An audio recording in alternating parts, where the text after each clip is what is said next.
Today, DreamWorks had a special one-day-only screening of their new film, Puss in Boots: The Last Wish. And overall, I enjoyed the film, but I do have a few issues with it. But let's start with what I enjoyed about it. So first off, the animation. The animation is very different than the other Shrek films, and it's very different than DreamWorks films in general.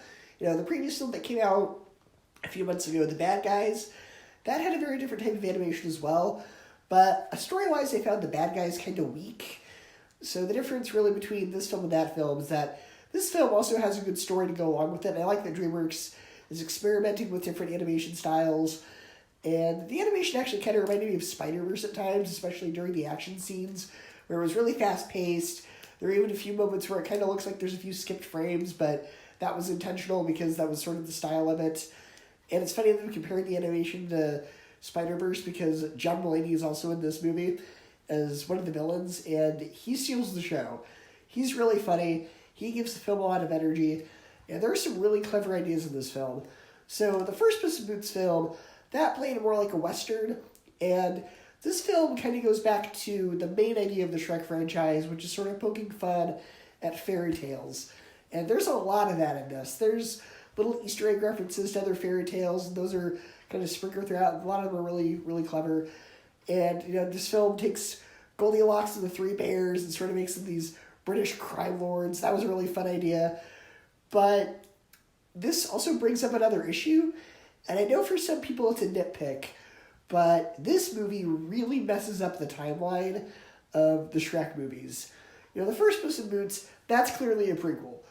But this one is really confusing as to when it takes place. Because there's a few moments where it hints that it kind of takes place after all the other Shrek movies. But if that's the case, then how is the mama bear still alive? Because there's this really dark joke in the first Shrek movie where you see that Lord Farquaad kidnap Mama Bear and turn her into a bearskin rug. And yet she's still alive in this, so I don't know. These are stupid, inconsequential nitpicks. But I like when things have continuity, especially because there are a few little callbacks and references to the other Shrek movies. And it's odd because this is clearly aiming for the adults who grew up with the Shrek movies by putting those references in and sort of piggybacking off of nostalgia.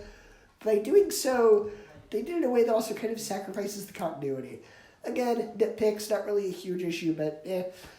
But story-wise, this is really enjoyable. It's got the same energy as the first Puss in Boots film. It's really fun. And surprisingly, it actually can get kind of dark. Up to this point, I think maybe the darkest villain in the Shrek franchise was probably Fairy Godmother, maybe Rumpelstiltskin, but even then, the villains in Shrek, even though they were evil, they were also very silly, they were very cartoony. The villain in this movie, though, is dark. He is scary. There was even a kid in my theater that started crying at one point during one of the scenes he was in, and the parents had to take him out for a bit, so just be aware, this does have a slightly darker tone at points than the other Shrek movies.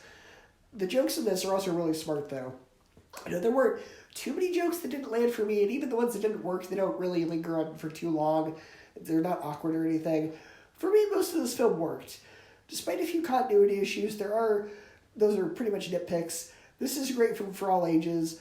Just be aware it is a bit intense at points, but if you're looking for a film to take your family to for this holiday season, this is worth seeing. It opens for everybody on December 21st, so just maybe look up maybe your kid's intensity level, because like I said, it is a little bit intense. Overall, though, I'd still say it's a really good family film, so Puss in Boots: The Last Wish for me gets a B, 8 out of 10, and 4 out of 5 stars.